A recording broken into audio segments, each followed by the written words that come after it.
25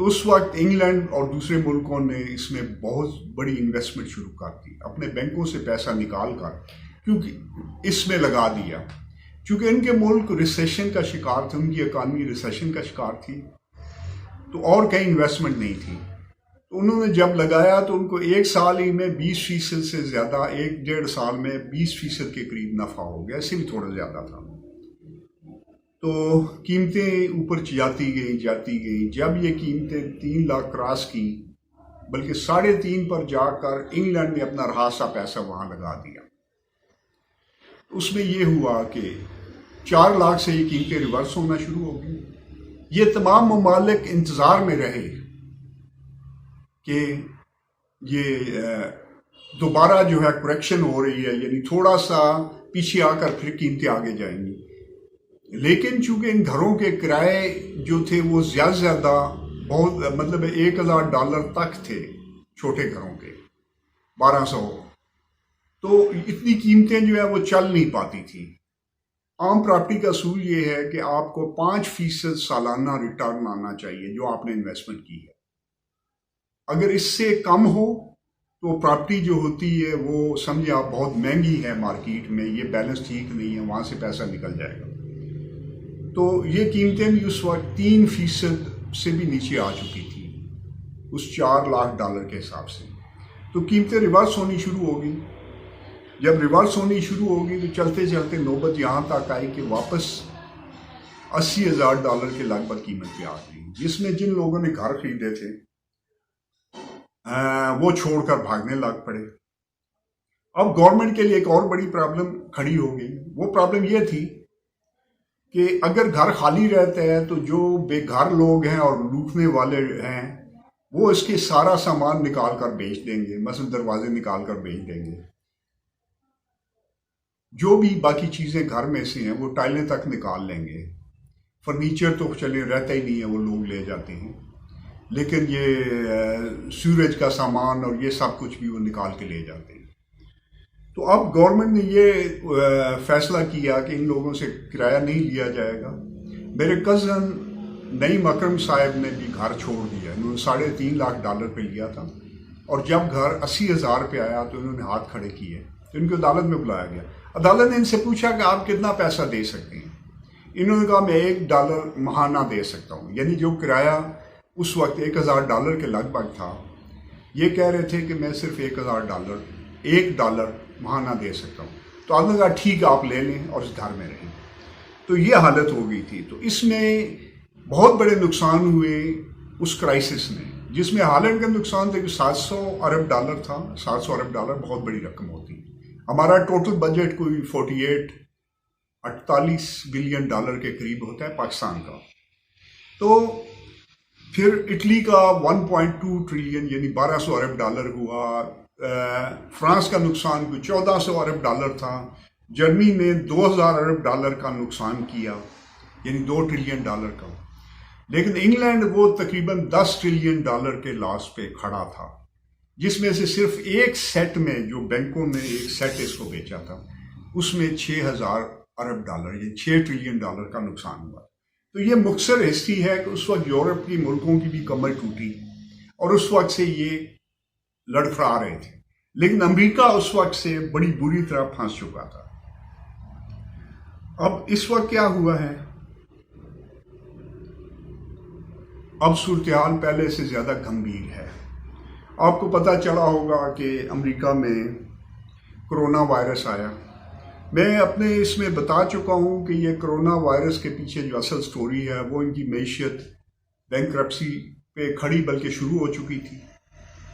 تو انہوں نے ایک چکر چلایا، کرونا وائرس بھیجا یا نہ بھیجا یہ آپ میری اس پہ دیکھ سکتے ہیں، یہ وقت ہی بتائے گا، لیکن اس کرونا وائرس نے ان کی اکانومی کی فوری کمر توڑ دی جو رہی صحیح تھی۔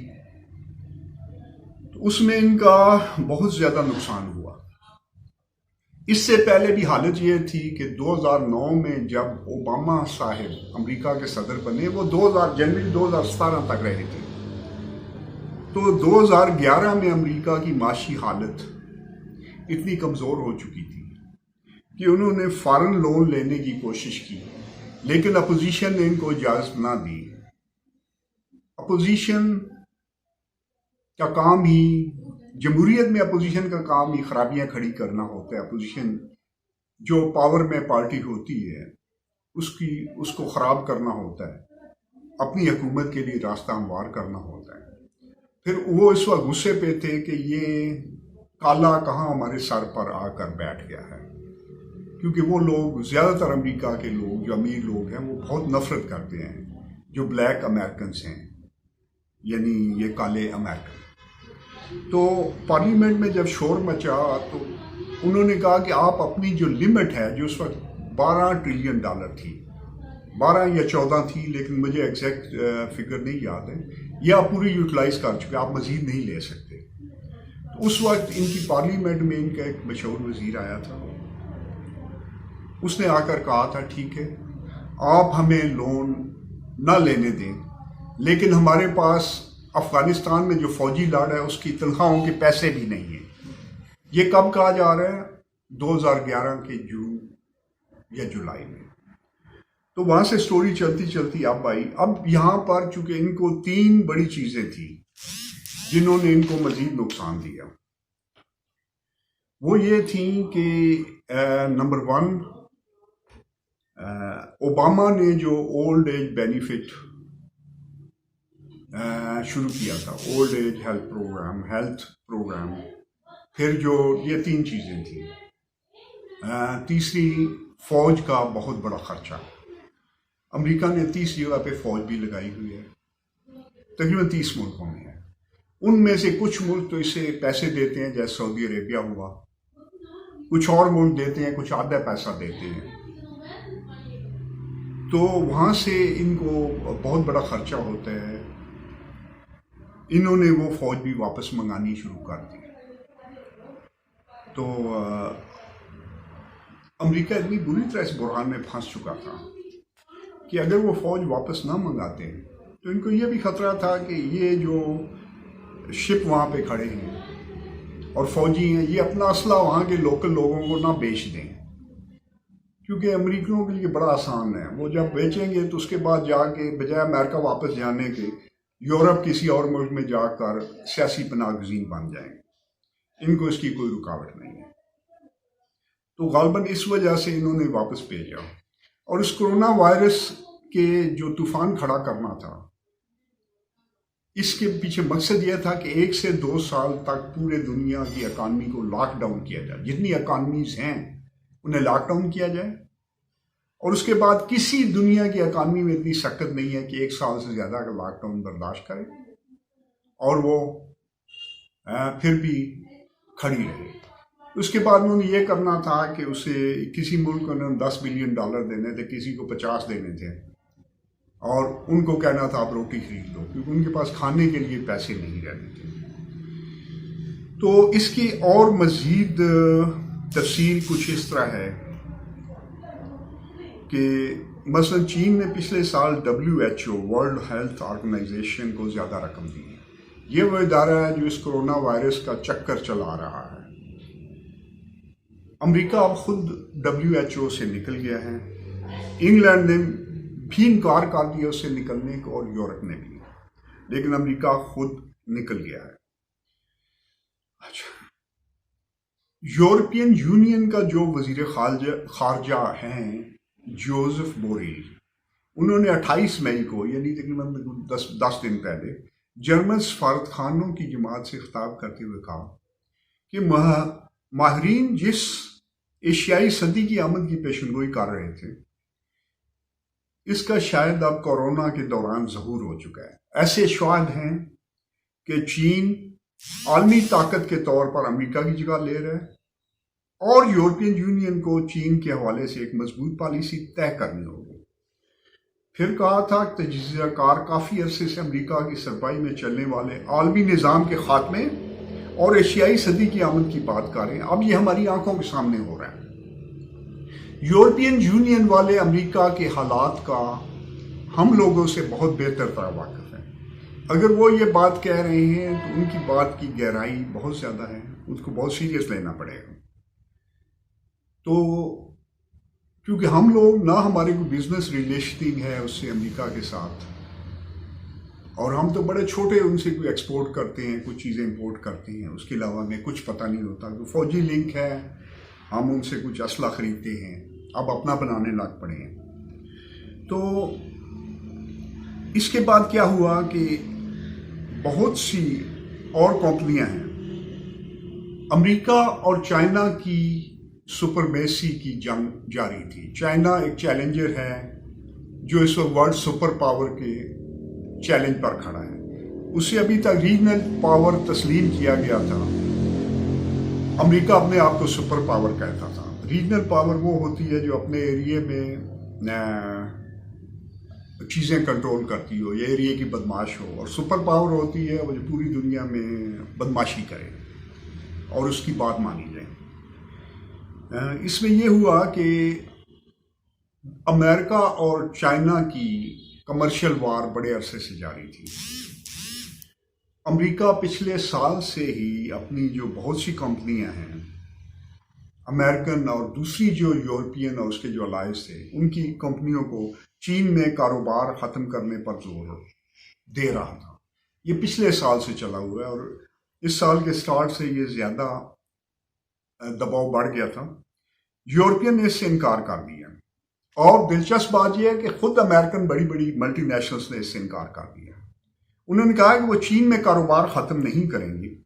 ان میں مثلا امیزن آن لائن دنیا کی نمبر 1 سیل کمپنی ہے.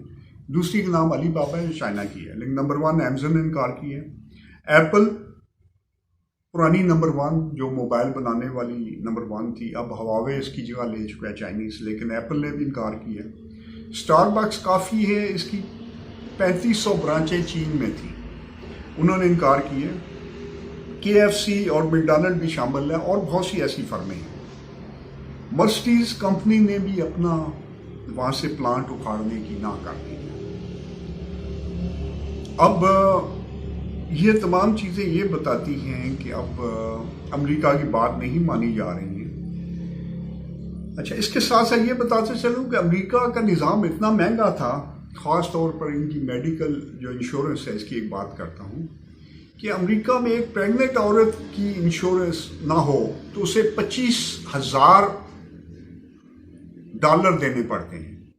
ہمارے پڑوس میں ایک بچی کی پیدائش ہوئی تو اس کی ماں نے صرف $5,000 دیا یہاں چکوال میں، اور بچی کی ڈلیوری ہو گئی اور بچی اب بھی صحت مند ہے، 3 سال کی ہے. اور یہاں پہ 2000 میں بھی بچی کی ڈلیوری ہو جاتی ہے، یعنی یہاں سے شروع ہو کے جتنی آپ کی گنجائش ہو. تو $25,000 وہ ایک پریگننسی کا لیتے ہیں اگر انشورنس نہ ہو. مجھے ایک ڈلیسز والے ملے جو منگوال یہاں گاؤں کے رہنے والے ہیں. انہوں نے کہا میرے پہ ابھی تک $25 لاکھ خرچہ ہو چکا ہے، جو پاکستانی حساب میں 40 کروڑ روپیہ لگتا ہے ڈلیسز پہ.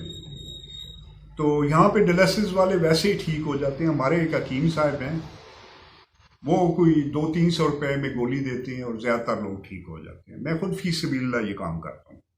اچھا، تو ہم اب امریکہ جس جگہ پر کھڑا ہے یہ آپ کو پتہ چل گیا. پھر امریکہ نے چین پر 17 پابندیاں لگائی تھی اور کہا کہ چین اب کسی قیمت پر ایرانی تیل نہیں خرید سکے گا. پہلے جاپان ایران سے تیل لیتا تھا، امریکی پابندیوں کی وجہ سے سعودیہ سے تیل لینا شروع ہوا. ٹرمپ نے جاپان میں تعینات امریکن فوج کے بارے میں کہا ہے کہ وہ صرف اس صورت میں وہاں رہے گی جب جاپان اس کا خرچہ دے گا. پھر آج کل جاپان اور چین ایک دوسرے کے قریب آ رہے ہیں اور امریکہ کا اور بھی دوسرے ملکوں سے ہاتھ اٹھ چکا ہے، جیسے انڈیا سے اس نے ہاتھ اٹھا لیا. اب ہم موجودہ صورتحال کی طرف جاتے ہیں جس میں ہمیں پتہ چلے گا کہ اس وقت امریکہ میں کون کون سی کمپنیاں وہ بینکرپسی پر کھڑی ہیں. تو میں ان کی کچھ تفصیل دے رہا ہوں. نمبر 1 ہے biggest car rental company hearts filed for bankruptcy. They also own Thrifty and Dollar. Number 2, biggest trucking company, Comcar, filed for bankruptcy they have 4,000 trucks. ان کے 4,000 ٹرک ہیں، انہوں نے بینکرپسی فائل کر دی. اچھا number 3 oldest retail company J C Penney filed for bankruptcy to be acquired by Amazon for pennies. یہ اچھا آگے ہے 4 biggest investor in the world Warren Buffett lost 50 billion in the last 2 months. یہ آج سے 10 دن پہلے کے فگر تھے. Number 5 biggest investment company in the world black rock is signaling disaster in the world economy. They manage over 7 trillions. یعنی 7,000 ارب dollar کی انہوں نے انویسٹمنٹ کی ہوتی تھی، وہ بھی اکھڑے ہوئے. پھر آگے آئیے بگیسٹ مال آف امریکہ، اس کا نام بھی مال آف امریکہ ہے. اسٹاپ پیئنگ مورگیج پیمنٹ، یعنی یہ جو مہینے کے کرایہ دیتے تھے ان کو انہوں نے بند کر دیے دینا. Most reputable airline in the world Emirates laying off 30% of its employees. یہ 30%، لیکن امارات چونکہ وہاں ان کی نہیں ہے، لیکن 30% امپلائز کو ہی نکال رہی ہیں. یہ بیچ میں آ گیا. Number 8 US treasury printing trillion to try to keep the economy on life support. Their balance sheet will become $7 trillion plus. اچھا ٹریجری والے پہلے ہی امریکہ کو جو اجازت تھی، ٹریجری پر الزام لگایا جاتا ہے کہ یہ تقریباً کوئی جو اجازت ہے اس سے 8 گنا زیادہ چھاپ چکے ہیں. تو اچھا massive mortgage loan default credit and defaults and auto loan default are expected. یعنی بہت زیادہ جو لوگ گھروں کا کرایہ نہیں دیں گے وہ بھاگ جائیں گے. اس کے بعد جو قرضے لیے گئے ہیں ان کا جو کمپنیوں نے لیے ہیں، لوگوں نے لیے ہیں، اور جو گاڑیوں کے بہت بڑے جو لون لوگوں نے لیے ہوتے ہیں، بینک ان کو دیتے ہیں مورگیج، وہ بھی ڈیفالٹ کر جائیں گے. تو the real impact of COVID-19 will be known in the third quarter of 20، یعنی تیسرے کوارٹر میں یہ آئے گا. اس وقت جو اس میں بے روزگار لوگ ہیں وہ تقریباً 4.25 کروڑ پر پہنچ چکے ہیں، جو تقریباً ٹوٹل ورک فورس جو کہ 16 کروڑ ہے اس کا کوئی 27-28% بنتے ہیں. لیکن خطرہ یہ ہے کہ مزید 4 کروڑ اس لسٹ میں شامل ہونے کے لیے تیار بیٹھے ہیں. کچھ کمپنیاں ابھی یہ کام روک کر بیٹھی ہیں، یعنی جن لوگوں کو انہوں نے نکالنا ہے وہ ابھی اسے روک کر بیٹھے ہیں کہ شاید حالات ٹھیک ہو جائیں، لیکن حالات ٹھیک ہوتے ہوئے نہیں نظر آ رہے. اس میں آپ کو جو یہ ڈیزاسٹر کورونا سے شروع ہوا، اس کے بعد آپ کو پتہ چلا جو تیل کا بحران آیا، اس میں تیل کی کمپنیاں بیٹھ گئیں، جس میں کہ امریکن مین جو کمپنیاں تھیں وہ بیٹھی. شیل دوسرے نمبر پہ کمپنی تھی، ایکسرون پہلے پہ ہے، تو یہ بیٹھی.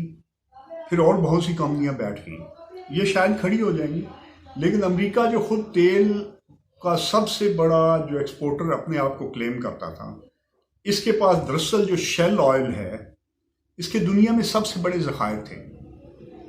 یعنی یہ ذخائر کی مالیت جو سعودی عرب کا تیل ہے اس سے کئی گنا زیادہ تھی. لیکن مسئلہ یہ کھڑا ہو گیا کہ اس تیل کے نکالنے کی کاسٹ $55 فی بیرل ہے، اور ورلڈ میں اس وقت یہ $20 سے نیچے آ چکا ہے.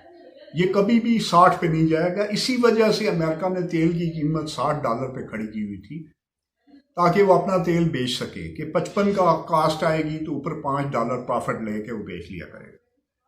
لیکن اب وہ بڑے سخت کرائسس میں ہیں. تو اس کے بہت سے ملکوں پر اثرات آئے ہیں، جن میں مثلاً وینزویلا ہے، سعودیہ پر اثرات آپ جانتے ہیں، روس پر آپ جانتے ہیں. یہ میں اس کی تفصیل دوسرے ویڈیوز میں بتا چکا ہوں، وہ بتانا یہاں مقصد نہیں ہے. اس کے نائجیریا اور ایران پر بہت برے اثرات آئیں گے. تو اب ہمیں کچھ چند چیزیں یہاں پہ دیکھنی اور سمجھنی ہوں گی. مثلا امریکہ ہمارا کیسا دوست ہے اور کیسا دوست رہا، ہمیں پتہ ہونا چاہیے۔ اصل بات یہ ہے کہ امریکہ اسرائیل کا دست نگر ہے۔ جس طرح ہم آئی ایم ایف کے چنگل میں پھنسے ہوئے ہیں، امریکہ ان سود خور گروپوں جو 13 شیطان ہیں ان کے چنگل میں اسی طرح پھنسا ہوا ہے، اس سے بھی بری طرح کہ ہمیں تو 6-7 بلین ڈالر چاہیے ہوتے، 6-7 ارب ڈالر، جو ہمیں کوئی نہ کوئی ملک دے دیتا تھا، لیکن امریکہ کو ہر سال تقریباً 1000 ارب ڈالر ضرورت ہوتے تھے۔ تو یہ انہی لوگوں سے لیتا تھا، انہی بینکنگ گروپ سے لیتا تھا۔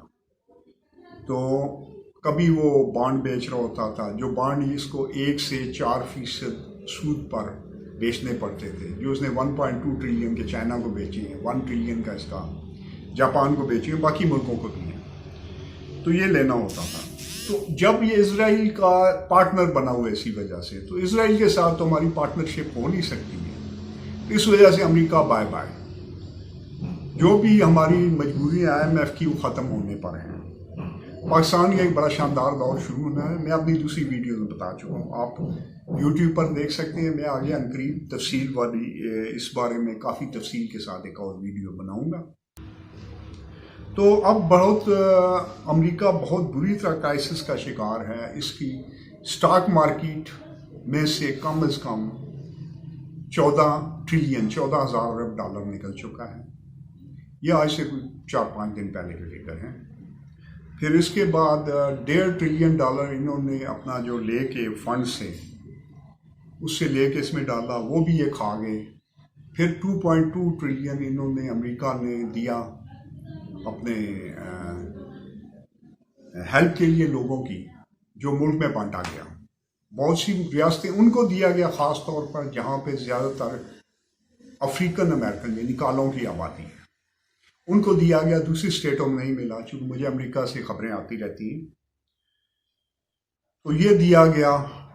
اس کے علاوہ ان کی ریئل اسٹیٹ سے بہت 3 ٹریلین ڈالر 3,000 ارب ڈالر کی مزید وہ کوشش میں ہیں لینے کی اور لوگوں میں بانٹنے کی، لیکن انہیں چونکہ پارلیمنٹ سے اجازت لینی پڑتی ہے، ویسے نہیں کیے جا سکتے، لیکن ویسے وہ اتنی ہیرا پھیریاں کرتے ہیں کہ اللہ ہی بھلی، کیونکہ ان کا نہ آپ چیک کر سکتے ہیں۔ ہمیں تو آئی ایم ایف چیک کرتا رہتا ہے، ورلڈ بینک وغیرہ، خاص طور پہ آئی ایم ایف، کہ ہم نے کتنے نوٹ چھاپے ہیں، لیکن ان کا کوئی نہیں۔ ان کی معاشی گروتھ کی ساری کہانیاں جو ہیں وہ جھوٹ ہیں، یعنی یہ ہمیشہ اپنی اکنامک گروتھ 3% 4% شو کرتا ہے، جبکہ حقیقت میں یہ مائنس میں جا رہی ہوتی ہے۔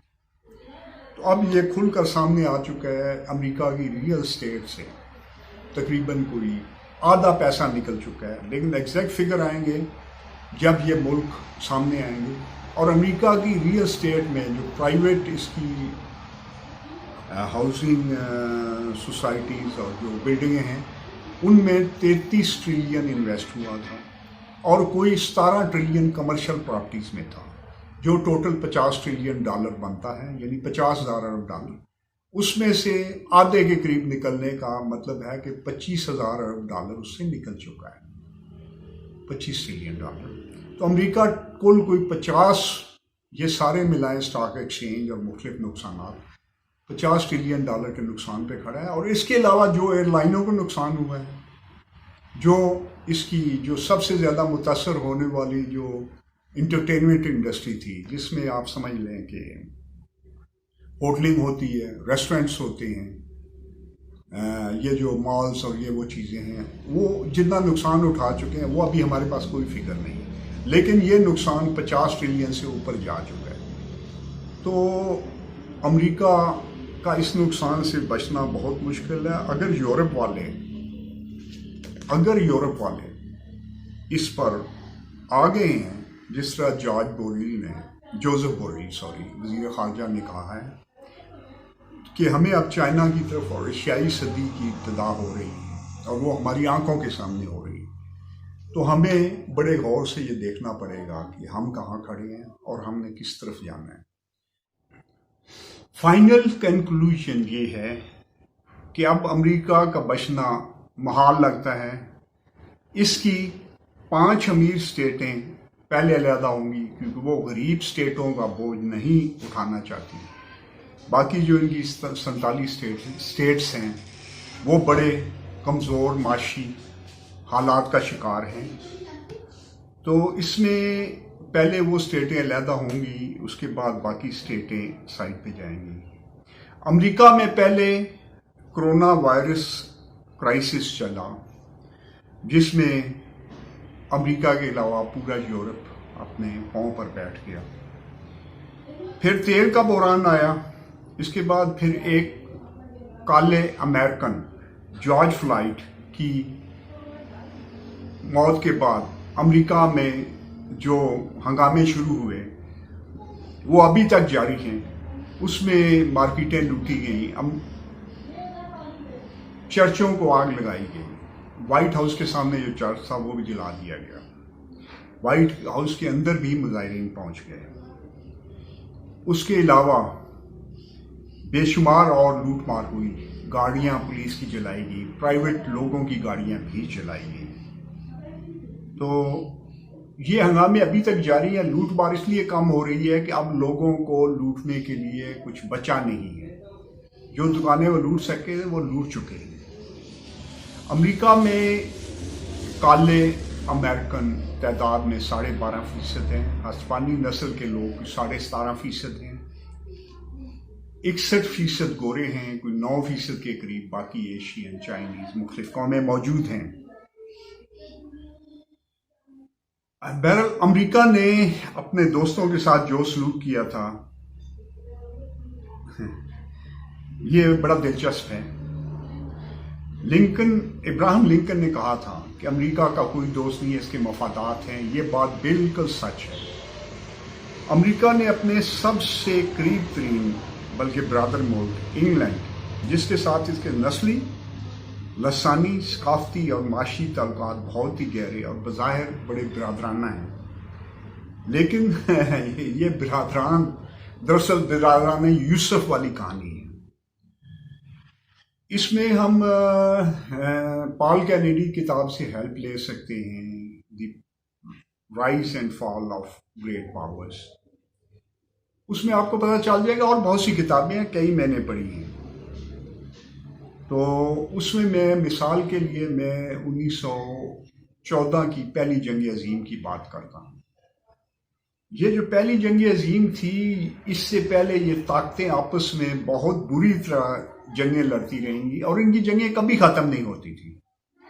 England, France, Germany, Austria, Spain, Italy, یہ تمام آپس میں لڑتے رہتے تھے، اور اتنی بری طرح لڑتے تھے کہ ان کی 20 سالہ جنگیں، 50 سالہ جنگیں، 70 سالہ جنگیں جاری رہیں. یہ 1 روپیہ کماتے تھے تو 1.5 روپیہ جنگوں پر خرچ کرتے تھے. اس میں یہ جو پہلی جنگ عظیم تھی، یہ انہی جنگوں کا آفٹر شاکس میں سے تھی. یعنی وہی چلتی ہوئی جنگیں چلتی ہوئی یہاں پر آئیں. اور ان جنگوں میں جب صلح ہوتی تھی تو انگلینڈ اس فکر میں ہوتا تھا کہ جرمنی کے ساتھ صلح ہو گئی ہے، کہیں جرمنی فرانس کے ساتھ صلح نہ کر لے. اچھا، جب ان کی اس کے ساتھ صلح ہو جاتی تھی تو یہ دونوں ملک مل کر تیسرے ملک پر، جس کے ساتھ صلح ہوئی ہے، تیسرے ملک پر حملہ کر دیتے. تو یہ تماشا ہمیشہ سے چلتا رہا. اور دلچسپ بات یہ تھی کہ ان کو فوجی جو تھے کرائے کے، یہ اکثر روس سے آیا کرتے تھے. لیکن وہ ان کی تفصیل میں جاننا اس ویڈیو کے موضوع سے باہر کی بات ہے. بہرحال پہلی جنگ عظیم شروع ہوئی تو امریکہ نے اس میں پوری کوشش کی. یہ میرے انگریز دوست مجھے بتاتے ہیں انگلینڈ سے، اور آپ بھی یہ پڑھ سکتے ہیں. امریکہ نے پوری کوشش کی کہ انگلینڈ کی کمر ٹوٹ جائے. انگلینڈ اس وقت سپر پاور تھا، اس کی کوئی 52 اسٹیٹس تھی پوری دنیا میں. وہ اس کے ہاتھ سے مطلب اس وقت اس کے ہاتھ میں موجود تھی. تو امریکہ نے پوری کوشش کی اس کمر توڑنے کی، لیکن انگلینڈ اس سے بچ نکلا. پھر وہاں سے چلے تو 1930 کا بحران آیا، جس میں امریکہ میں سوکھی بریڈیں تک کھائی جاتی رہی. پھر اس کے بعد جو دوسری جنگ عظیم ہوئی، یہ بھی ان ملکوں کی بیوقوفی کا نتیجہ تھی، کیونکہ انہوں نے ہٹلر پر اتنا برا تاوان جنگ اتنا زیادہ ڈال دیا تھا کہ وہ دینے سے قاصر تھا. جب اس نے نہیں دیا تو اس کے جو مائننگ والے ایریا تھے، یعنی سٹیل جہاں سے لوہا نکلتا تھا اور جہاں سے کولے کی مائنیں تھی، وہ فرانس کو دے دیے گئے کہ تم یہ وصولی کرو. تو اس کے نتیجے میں تنگ آ کر ہٹلر نے دوسری جنگ عظیم کا آغاز کر دیا. جب دوسری جنگ عظیم شروع ہوئی تو امریکہ کا کردار بڑا دلچسپ تھا. یہ مزے سے بیٹھا دیکھ رہا تھا. پھر کچھ عرصے بعد آپ کو پتہ ہے کہ اس جنگ میں جرمنی نے تقریباً پورے یورپ کو تباہ کر دیا تھا اور زیادہ تر ملکوں پر قبضہ کر لیا تھا. آدھے روس پر بھی قبضہ کر چکا تھا. صرف انگلینڈ باہر تھا، پانی کی وجہ سے بچا ہوا تھا اور اپنی مضبوط نیوی کی وجہ سے.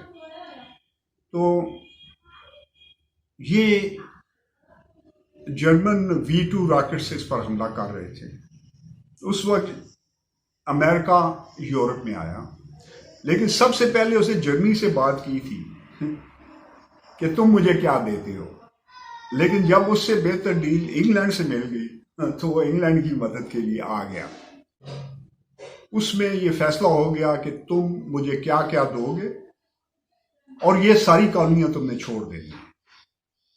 امریکہ چاہتا تھا کہ وہ اسے چھوڑے اور خود اسے ان کو غلام بنائے، معاشی غلام، جس طرح بھی اس نے بنانا تھا. تو یہ وہ شرائط مان کر امریکہ اس میں انٹر ہوا. امریکہ چونکہ ایک نیا براعظم بہت بڑا ملک تھا، اس کے بعد بہت بڑی انڈسٹری ڈیولپ ہو چکی تھی، تو جس ملک کی مدد پہ آتا تھا اسی ملک نے جیتنا تھا. تو انگلینڈ یہ جنگ جیت لیا، لیکن یہ جیتا نہیں تھا، یہ جنگ ہار چکا تھا کہ اس کی 52 کالونیاں اس کے ہاتھوں سے نکل گئی تھی. اور امریکہ کے اتنا زیادہ قرضہ اس پر چڑھ چکا تھا، کیونکہ شرائط میں یہ بھی شامل تھا کہ تم پیسے دو گے جو میں یہاں خرچہ کروں گا. ظاہر اس کے بغیر کوئی ملک نہیں آتا ہے. انگلینڈ نے ایک ڈیلیگیشن بھیجا تھا جس میں امریکہ کی ریکویسٹ کی ہے کہ ہمیں آسان شرطوں پر یہ جو قرضہ اتارنے کی اجازت دی جائے. کہ آپ نے شرطیں ذرا سخت رکھی ہیں، تو یہ شرطیں ہمارے لیے مناسب نہیں ہیں. تو یہ امریکہ کے تعلقات تھے ہمارے ساتھ. تو پھر ہم تو ہوئے ہی باہر کے لوگ، وہ تو آپس میں ایک مذہب کے، ایک زبان کے، ایک ثقافت والے وہ تھے. تو ہمیں یہ ساری چیزیں پتہ ہونی چاہیے. اور یہ یورپ کی قوم میں آپس میں اتنی سخت، اتنی بے دردانہ لڑائیاں لڑتی رہی ہیں. اور یہ مہاتیر محمد نے بھی اپنی کتاب میں ان کو سخت، شریر اور جنگ پسند قوم قرار دیا، جو 1 منٹ بھی سازش سے باز نہیں آتی ہیں. تو میرا بھی یہ 100% یہی خیال ہے، اور شاید تاریخ یہی کچھ بتا رہی ہے. دیکھیں، دنیا نے سیاسی میدان میں بہت سے تجربات کیے. دنیا بادشاہ سے چلی، پھر امپیریلزم یعنی سنگل مین رول پر آئی، جس میں انہوں نے مذہبی بادشاہ تھیوکریسی بھی ٹرائی کی، جس میں ڈکٹیٹرشپ بھی آئی، جس میں اور بہت سے یہ تجربے چلتے رہے. ساتھ ایک معاشی نظام جسے آپ کمیونزم یا سوشلزم کہتے ہیں، یہ سامنے آیا جو روس اور چین میں ٹرائی کیا گیا. یہ تمام نظام ناکامی کے شکار ہوئے. جو امپیریلزم تھا یعنی ایک آدمی کا رول، وہ ڈکٹیٹرشپ پہ آیا. لیکن ڈکٹیٹرشپ میں ایک آدمی کے اوپر انحصار نہیں کیا جا سکتا. وہ اچھا ہو تو ملک کو 100 سال آگے لے جاتا ہے، برا ہو تو 500 سال پیچھے بھی لے جاتا ہے. اس لیے سسٹم چاہیے. آپ ایک آدمی پر انحصار نہیں کر سکتے. ادھر کمیونزم رشیا اور چائنا دونوں میں ناکام ہوا. انہوں نے اس کی نئی شکل ماڈیفیکیشن کر کے کوئی اور شکل بنائی جو آپ کے سامنے ہے، کہ پرائیویٹ فرموں کی اجازت دی، پرائیویٹ اونرشپ کی اجازت دی، بہت سی اور چیزیں تھیں جو انہوں نے کیپٹلزم سے اون کی. امریکہ کا کیپٹلزم جو ہے وہ ان سب نظاموں کی ناکامی کے بعد ایک بڑے چیلنجر کے طور پر کہ میں مکمل نظام سامنے آیا تھا. اس میں انہوں نے پولیٹیکل نظام میں کیپٹلزم یعنی ڈیموکریسی کی بیکنگ پہ یہ نظام تھا، اور دوسری طرف اس کے نیچے انہوں نے سیکولرزم کی بنیاد لگائی کہ گھریلو لائف میں آپ سیکولرزم پر عمل کریں. سیکولرزم کا مطلب ہے کہ مذہب ٹھیک بھی ہے، مذہب نہیں بھی ٹھیک ہے، آپ کا ذاتی معاملہ. اگر آپ پسند کرتے ہیں تو آپ اس میں رہیں، نہیں پسند کرتے ہیں تو آپ کو اس کی کوئی ضرورت نہیں. تو یہ سیکولرزم ہے. اب یہ دونوں چیزیں بری طرح فیل ہو چکی ہیں. دراصل اللہ تعالیٰ نے اپنے پیغامات میں یہ ساری باتیں بتائی ہیں. قرآن پاک میں دنیا کے رائز اور فال کے بارے میں واضح پیغامات دیے گئے ہیں. جیسے لکھا ہے کہ اگر یہود تورات پر عمل کرتے تو رزق ان کا آسمانوں پر برستا اور زمین سے ابلتا۔ اب یہ بڑا دلچسپ ہے۔